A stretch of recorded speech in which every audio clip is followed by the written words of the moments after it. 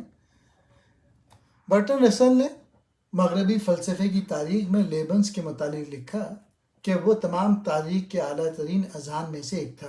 فلسفے کے دو نظام موجود ہیں، ایک رجاعیت پسندانہ راسخ الایمان شاندار جس کا پرچار لیبنز نے کیا، اور دوسرا عمیق مربوط اسپنوزا والا اور حیرت انگیز تک منطق۔ لیبنز ایک جرمن تھا مگر اس نے زیادہ تر لاطینی اور فرانسیسی میں لکھا اور اس کے زیادہ پر اثر خیالات اس کے خطوط میں ملتے ہیں۔ کتاب نمبر 46 پینسیس، اردو میں افکار کہتے ہیں، یہ پاسکل نے لکھی تھی 1670 میں۔ کا ایک قول بہت مشہور ہوا، دل کی اپنی دلیلیں ہیں جن کے بارے میں منطق کچھ نہیں جانتی۔ منطق کی بھی اپنی دلیلیں ہوتی ہیں، لیکن دنیا کی موجودہ صورتحال میں کیا دل بھی منطق سے اتنا لا علم ہے جتنی منطق دل سے؟ مذہبی احساسات ہمارے لیے اتنے ہی پرکشش ہیں جتنے وہ خالص منطق کی نظر میں غیر منطقی ہیں۔ یہ ہماری دلچسپی کا باعث ہے کہ پاسکل اتفاق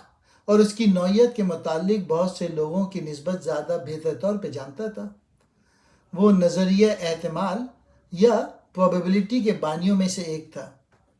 وہ نہ تو بنیاد پرست بنا اور نہ ہی بیوقوفانہ انداز میں داخلی حقیقت سے انکار کیا۔ پاسکل ایک سائنسدان، نہایت کامیاب ریاضی دان اور اتفاق کے مفہوم پر تحقیق کرنے والا عظیم ترین شخص بھی تھا۔ اس نے منطق کی بالادستی کو مسترد کیا۔ پاسکل اصرار کرتا ہے کہ رومن کیتھولکزم کی سچائی کے امکان پر داؤ لگانا چاہیے۔ اگر ہم جیت گئے ہمارے سامنے دائمی مسرت کی زندگی ہو گئی، اگر ہم ہار گئے تو کوئی ایسی چیز نہیں کھوئیں گے جو آج تک ہمارے علم میں ہے۔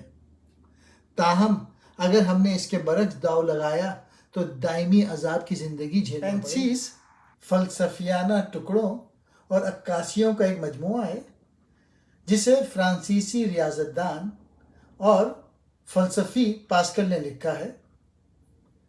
یہ فرانسیسی ادب اور عیسائی فلسفے کی سب سے زیادہ بااثر تخلیقات میں سے ایک ہے۔ انسانی حالات کی عکاسی کرتا ہے، انسانیت کی کمزوری، عدم مطابقت اور مصائب کو اجاگر کرتا ہے۔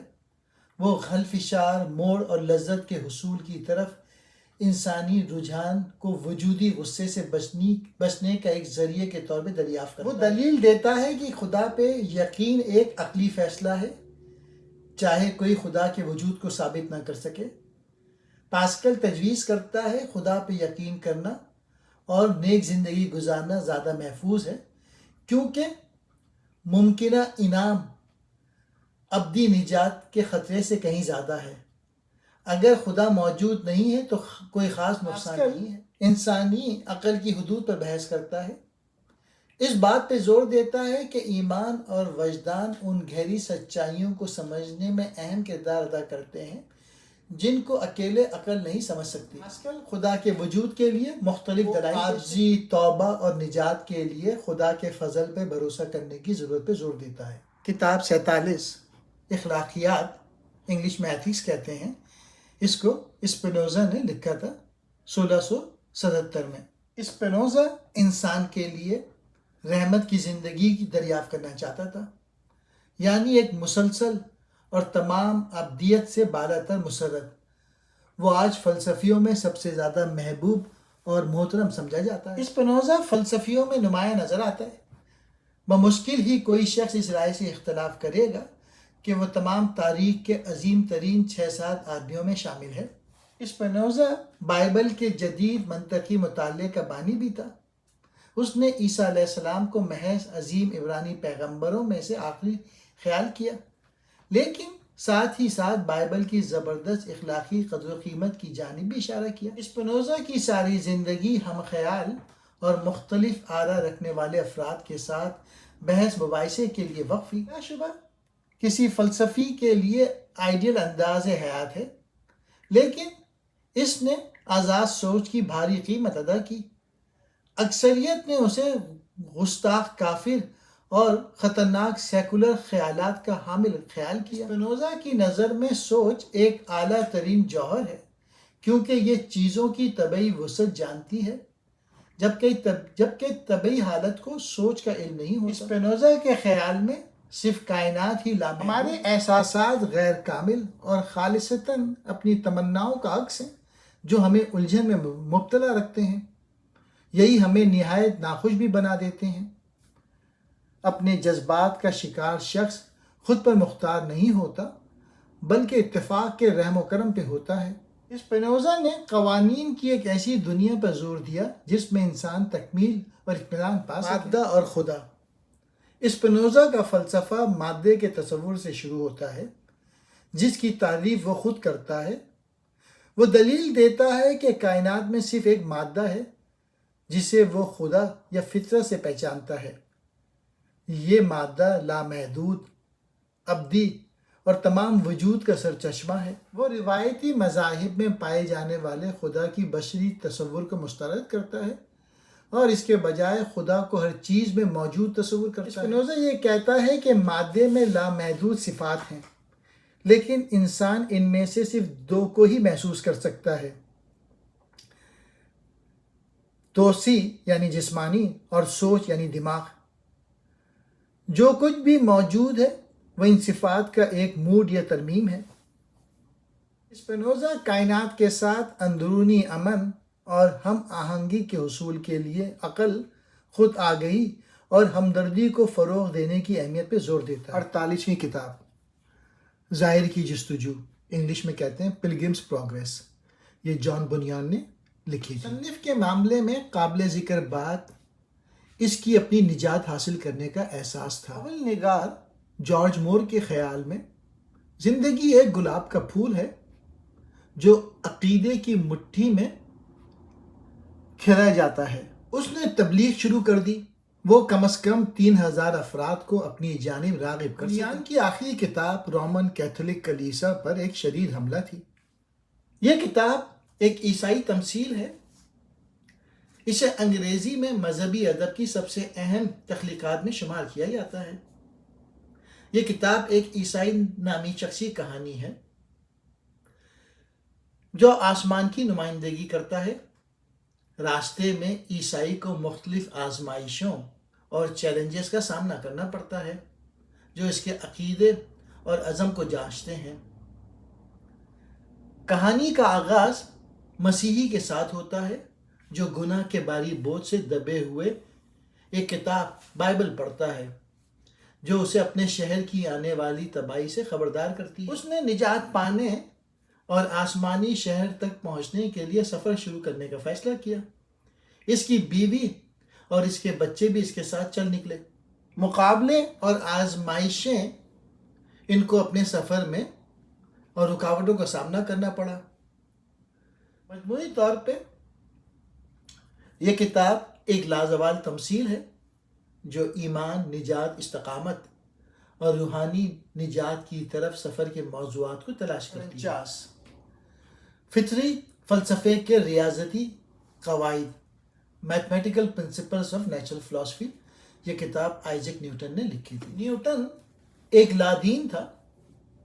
وہ یقین رکھتا تھا کہ کلیسا نے اس وقت غلط رائے اختیار کی جب اس نے یہ عقیدہ مسترد کر دیا کہ خدا نے عیسیٰ علیہ السلام کو دنیا کی رہنمائی کے علاوہ کسی اور مقصد کے لیے بھی تخلیق کیا۔ نیوٹن نے اس کتاب میں ایک کٹر سائنسی تصور پیش کی اور گیلیلیو کی دریافتوں کی بنیاد پر وضاحت۔ نیوٹن بھی گیلیلیو کی طرح یقین رکھتا تھا کہ ہمارے شمسی نظام کے سیارے سیدھ میں تھے اور پھر خدا نے انہیں مداروں میں متعین کیا۔ نیوٹن خود بھی یقین رکھتا تھا کہ کائنات کا خوبصورت اور قابل تعریف نظام صرف خدا کی کاریگری کا نتیجہ ہی ہو سکتا ہے۔ انہوں نے سفید روشنی کا بھی مطالعہ کیا اور دریافت کیا کہ یہ بنیادی رنگوں پر مشتمل ہے۔ نیوٹن 30 سال کی عمر تک پہنچنے سے پہلے ہی کیمبرج میں ریاضی کا پروفیسر بن گیا۔ نیوٹن کی عمومی شہرت کی وجہ قوت کشش ثقل، گریوٹی اور حرکت کے قوانین دریافت کرنا ہے۔ اس کے قوانین حرکت یہ ہیں: ہر چیز اس وقت تک ایک سیدھی لائن میں حرکت کرتی رہتی ہے جب تک کہ کوئی قوت اس کی سمت بدل نہ دے۔ کسی جسم کی رفتار اس پر لاگو کی گئی قوت کے تناسب سے ہوتی ہے اور ہر عمل کا رد عمل ہوتا ہے۔ شاید نیوٹن نجی سطح پر اور تکبر کے بغیر سمجھتا تھا کہ خدا نے اسے انسانیت کو کائنات کی نوعیت سے آگاہ کرنے کے لیے منتخب کیا ہے۔ نیوٹن ایک نہایت متجسس آدمی تھا۔ وہ پیدائش کے وقت اتنا کمزور تھا کہ اس کے زندہ بچنے کی امید ختم ہو گئی تھی۔ نیوٹن نے شادی نہیں کی۔ 50ویں کتاب انسانی تفہیم کے بارے میں مضمون، انگلش میں کہتے ہیں ایسے کنسرننگ آف ہیومن انڈرسٹینڈنگ، یہ کتاب جان لاک نے لکھی تھی۔ انگریز جان لاک عظیم فلسفیوں میں سب سے زیادہ قابل قدر ہے۔ اس کا اثر بہت زبردست رہا ہے۔ وہ 20 سے زائد برس تک یہ کتاب لکھتا رہا اور اس میں ترمیم کرتا رہا۔ اسپینوزا یا گیلیلیو کے برعکس جان لاک خوش قسمت ثابت ہوا۔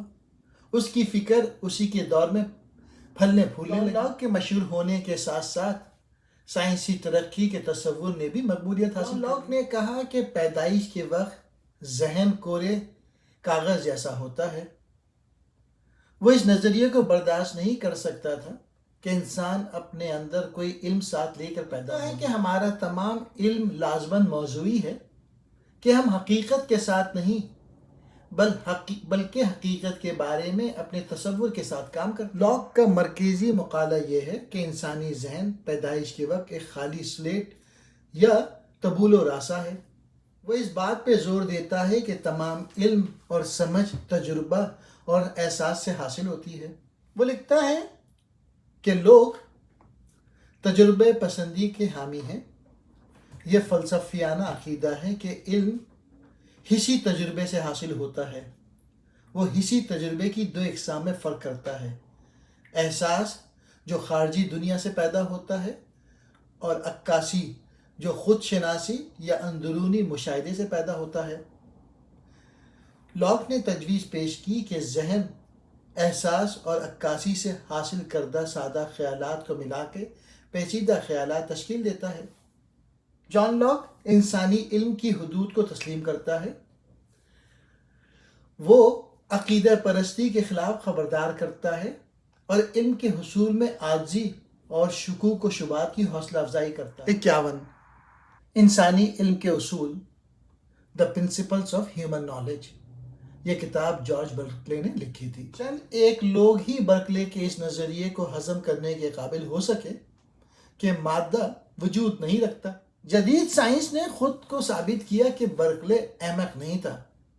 برکلے یہ نہیں کہہ رہا تھا کہ ہر چیز ایک سراب ہے اور ہم حقیقت میں محسوس کرتے، دیکھتے، سنتے، درد سہتے اور خوشی مناتے نہیں۔ کہ شاعر والٹ نے حقیقت کی نوعیت کے متعلق ہمگیر انسانی بے یقینی یوں بیان کی: ظاہری صورتوں کا خوفناک شک، اس بے یقینی کا شک کہ کہیں ہم سراب تو نہیں دیکھ رہے۔ ہو سکتا ہے کہ میں جو چیزیں، جانور، انسان، پہاڑ اور چمکیلے پانی، رات اور دن کے آسمانوں کے رنگ اور مختلف اشکال دیکھتا ہوں، شاید یہ محض نظروں کا دھوکہ ہو اور حقیقت ہنوز غیر معلوم ہو۔ تعلیم یافتہ لوگوں کی اکثریت کا نقطہ نظر یہ تھا کہ دنیا ایٹموں پر مشتمل ہے جنہیں خدا نے مشینی انداز میں چلایا۔ مادے کی بنیادی خصوصیات اس کا وزن، شکل اور حرکت تھی۔ برکلے نے جان لاک کی طرح کائنات کو ایک بڑی مشین سمجھنے میں مسرت محسوس نہ کی۔ اس نے اس نظریے سے تنفر کا اظہار کیا۔ دراصل برکلے کہہ رہا تھا کہ قابل ادراک ہونا ہی موجود ہونا ہے۔ یقیناً وہ مادے سے نجات پانے کے ذریعے تمام قسم کے مسائل سے دامن بچا رہا تھا۔ ظاہر ہے کہ زیادہ لوگ اس کے قائل نہیں ہو سکتے تھے، بالخصوص ایسے لوگ جو اپنی تمام دولت اور جائیداد کو محض تصورات کا مجموعہ سمجھنے کو تیار نہ تھے۔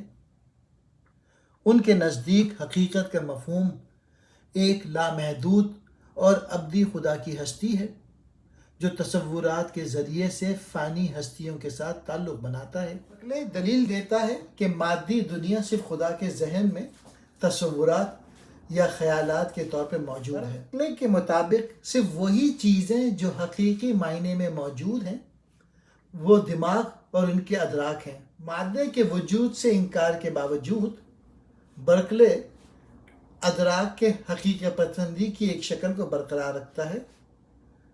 وہ استدلال کرتا ہے کہ جن چیزوں کو ہم سمجھتے ہیں وہ حقیقی ہیں اور ان کا ایک آزاد وجود ہے، لیکن ان کی حقیقت صرف ذہنوں کے ذریعے محسوس یا تجربہ کرنے پر مشتمل ہے۔ برکلے استدلال کرتا ہے کہ مادیت شکوک و شبہات کی طرف لے جاتی ہے اور علم کے امکان کو کمزور کرتی ہے۔ باندھی کتاب نئی سائنس، دا نیو سائنس، یہ گیم بڈسٹا وکو نے لکھی تھی۔ وہ ایک غریب کتب فروش کا بیٹا تھا جس نے اس میں علم کی پیاس پیدا کی۔ اگرچہ وہ بہت غیر معمولی تھا، لیکن اپنی موت کے طویل عرصے کے بعد مشہور ہوا۔ وہ بہت زیادہ بے باک اور تخیلیاتی تھا۔ اس نے اپنا مرکزی تھیسس واضح کرنے کے لیے قدیم روم کی تاریخ کو استعمال کیا، لیکن وہ قدیم دور کی شان و شوکت میں کھو جانے کے خلاف خبردار کرنے والا پہلا مفکر تھا۔ اس نے تاریخ کو ایک بالکل نئی نظر سے دیکھا، یعنی ایک چکردار عمل کی صورت میں۔ وہ وکیل، مورخ اور شاعر تھا۔ اس کے علاوہ وہ پہلا سوشل سائنسدان اور سوشیولوجی کا اصل موجد بھی تھا۔ اس نے علم کی جستجو میں اپنے باہر کے بجائے اندر کی طرف دیکھا۔ مصنف اپنے اس نظریے کی وجہ سے بھی اہمیت کا حامل ہے کہ تاریخ کا عمل خراب سے بہتر اور بہتر سے بہترین کی جانب سیدھی لائن کی صورت میں نہیں بلکہ دائروں کی صورت میں آگے بڑھتا ہے۔ وہ اپنے عہد کا سب سے زیادہ معروضی سوچ رکھنے والا مفکر تھا۔ یہ دعویٰ کرنا بھی گمراہ کن ہے چونکہ مصنف تاریخ کا ایک چکراتی نظریہ پیش کرتا ہے جو یہ بتاتا ہے کہ انسانی معاشرے ترقی، زوال اور تجدید کے بار بار چکروں کے ذریعے ترقی کرتے ہیں۔ مصنف ویرم فیکٹم کا اصول کا تصور متعارف کراتا ہے جس کا ترجمہ ہے حق وہی ہے جو بنایا گیا ہے۔ اس کا استدلال ہے کہ انسان صرف وہی سمجھ سکتا ہے اور سمجھا سکتا ہے جو اس نے خود تخلیق کیا ہے۔ مصنف کی نئی سائنس میں زبان اور انسانی معاشرے میں اس کے کردار کا تفصیلی تجزیہ شامل ہے۔ وہ زبان، ثقافت اور فکر کے درمیانی تعلق پہ زور دیتا ہے اور یہ دلیل دیتا ہے کہ زبان لوگوں کے اپنے ارد گرد کی دنیا کو سمجھنے اور سمجھانے کے طریقے کو تشکیل دیتی ہے۔ تعلیم اور معاشرے کے درمیان تعلقات کو دریافت کرتا ہے۔ تعلیم کے لیے ایک جامع نقطہ نظر کی وکالت کرتا ہے جس میں تاریخ، ادب اور فنون کا مطالعہ شامل ہو۔ اس کا ماننا ہے کہ تعلیم کو فکری اور اخلاقی دونوں خوبیوں کو پروان چڑھانا چاہیے جس سے انسانی فطرت اور معاشرے کے بارے میں گہرا ادراک پیدا ہوتا ہے۔ کتاب نمبر 53، انسانی فطرت کے بارے میں مقالہ، انگلش میں کہتے ہیں ٹریٹیز آن ہیومن نیچر، یہ ڈیوڈ ہیوم نے لکھی تھی۔ یہ اسکاٹ لینڈ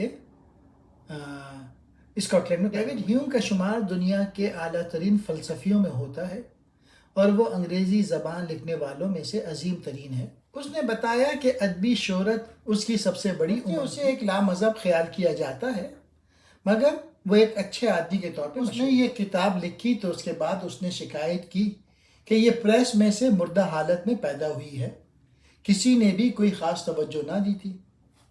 ڈیوڈ ہیوم نے کچھ عرصہ فرانس میں گزارا اور ان برسوں کے دوران پیرس کے قہوہ خانوں کا ہر دل عزیز شخص روسو کے ساتھ دوستی کی اور اسے اپنے ساتھ لے کر واپس انگلینڈ آیا۔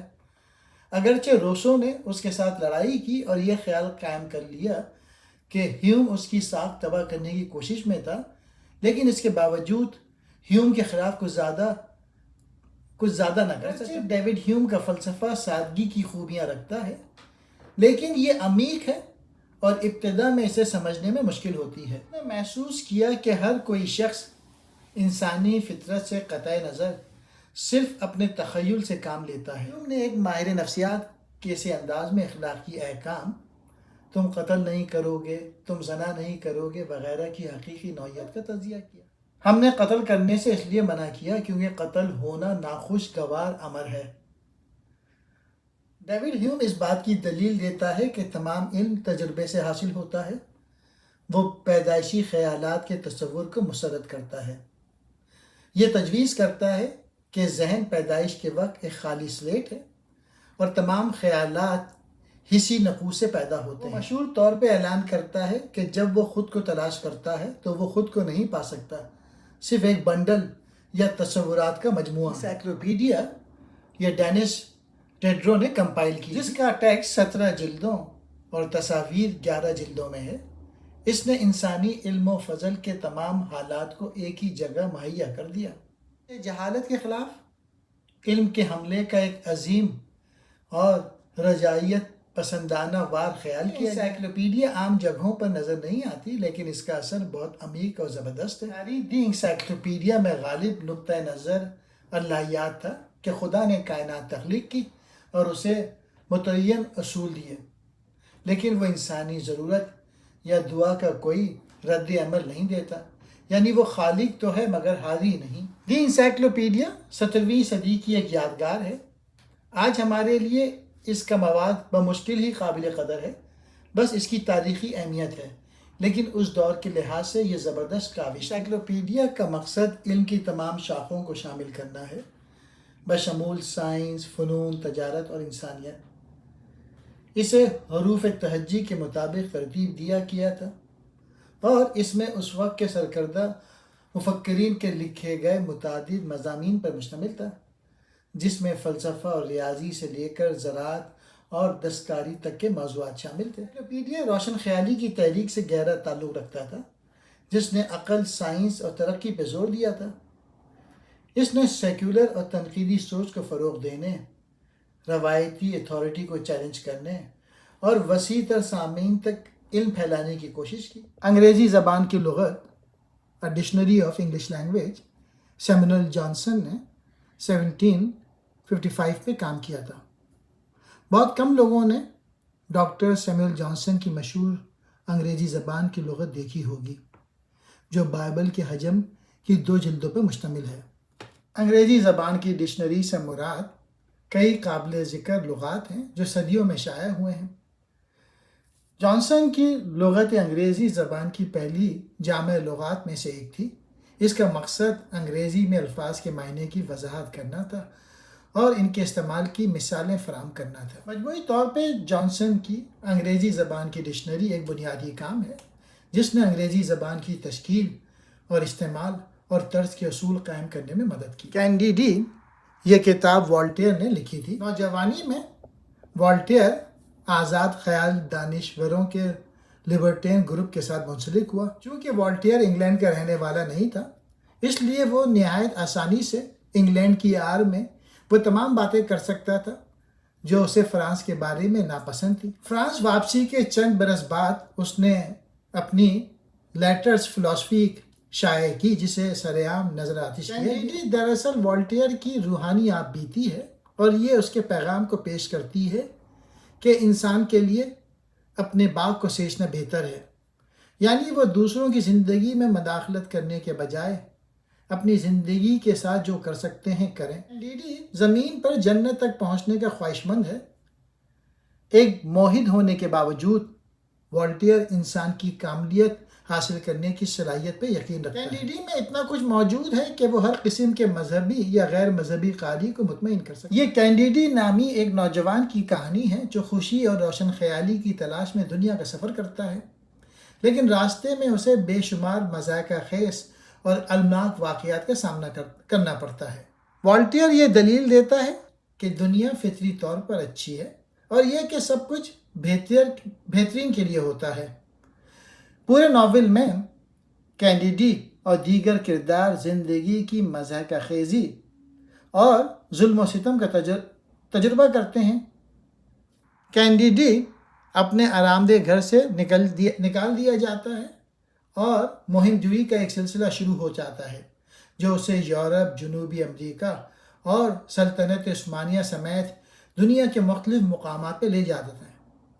راستے میں کینڈیڈی کو جنگ، قدرتی آفات، غلامی، مذہبی ظلم و ستم اور انسانی حماقت اور بدکاری کی دوسری شکلوں کا سامنا کرنا پڑتا ہے۔ یہ کتاب ایک ایسا طنزیہ طنز ہے جو روشن خیالی کے دور کی امید کو کم کر دیتا ہے اور معاشرے اور اس کے اداروں کی منافقت، بدعنوانی اور حماقت کو بے نقاب کرتا ہے۔ والٹیئر مذہب اور فلسفے سے لے کر سیاست اور سماجی اصولوں تک ہر چیز پہ تنقید کرنے کے لیے ستم ظریفی، مبالغہ آرائی اور مذاقہ خیزی کا استعمال کرتا ہے۔ آزمائشوں اور مصائب کا سامنا کرنے کے باوجود کینڈیڈی بالآخر زندگی کے بارے میں زیادہ عملی اور حقیقت پسندانہ نظر کو اپنانے کے لیے آتا ہے، اور وہ اپنے باغ کو کاش کرنے کے حق میں اندھی امید کو مسترد کرتا ہے۔ اختتام کو اکثر مصیبت کے عالم میں عمل کی دعوت اور ذاتی ذمہ داری سے تعبیر کیا جاتا ہے۔ عقل سلیم،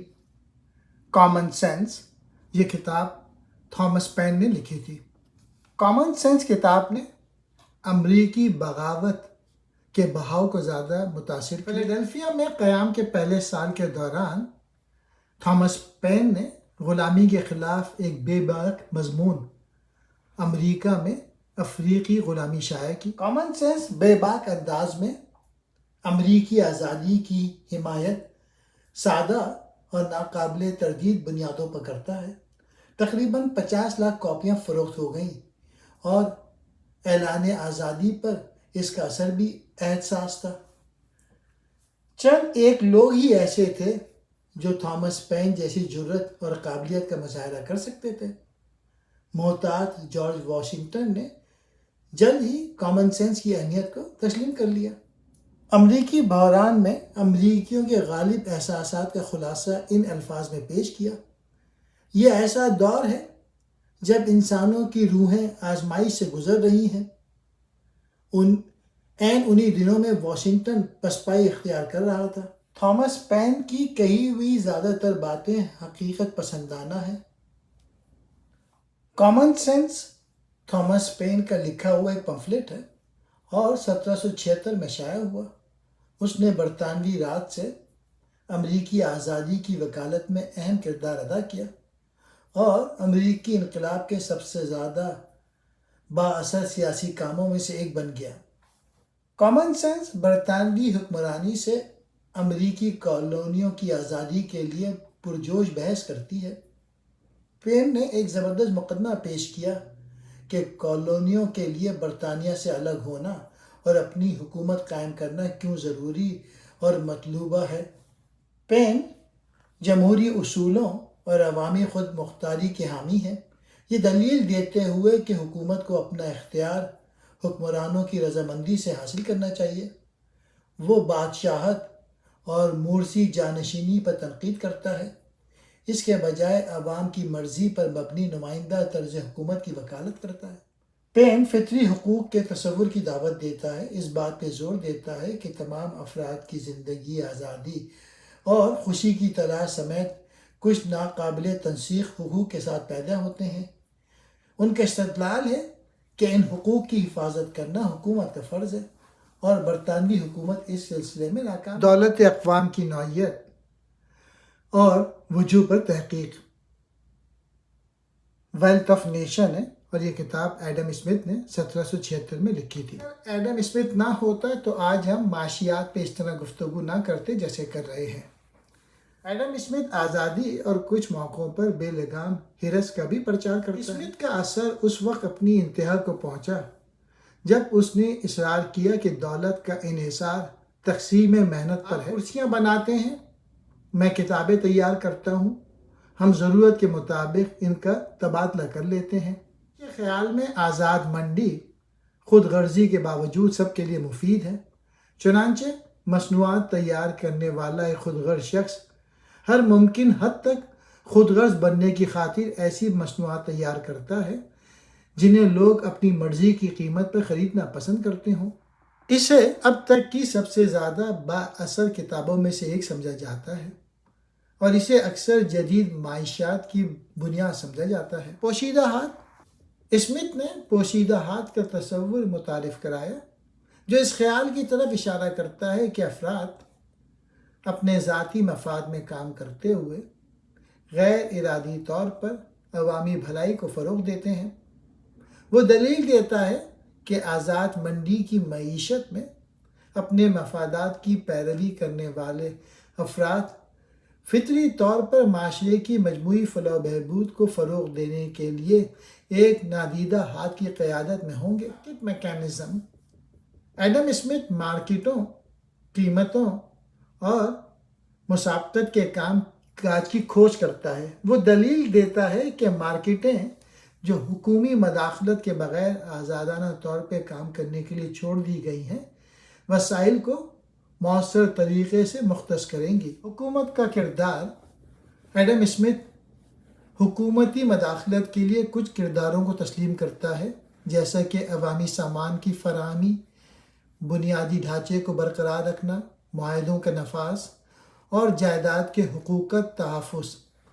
تاہم وہ ضرورت سے زیادہ حکومی مداخلت کے خلاف خبردار کرتا ہے، جس کے بارے میں ان کا خیال ہے کہ وہ منڈیوں کو بگاڑ سکتا ہے اور اقتصادی ترقی کو روک سکتا ہے۔ ایڈم اسمتھ آزاد تجارت کے فوائد اور تقابلی فائدے کے حق میں دلیل دیتے ہیں۔ کتاب میں اسمتھ کا سب سے بڑا مقصد اقتصادی ترقی اور خوشحالی کو فروغ دینا ہے۔ مجموعی طور پہ قوموں کی دولت اقتصادی سرگرمیوں اور مارکیٹوں کی معیشتوں کے کام کرنے والے اصولوں کا ایک جامع امتحان ہے۔ یہ معیشت میں ایک بنیادی متن بنی ہوئی ہے اور آج تک معاشی نظریے اور پالیسی کو متاثر کرتی ہے۔ کیپٹلزم کی بنیاد اسی کتاب پر ہے۔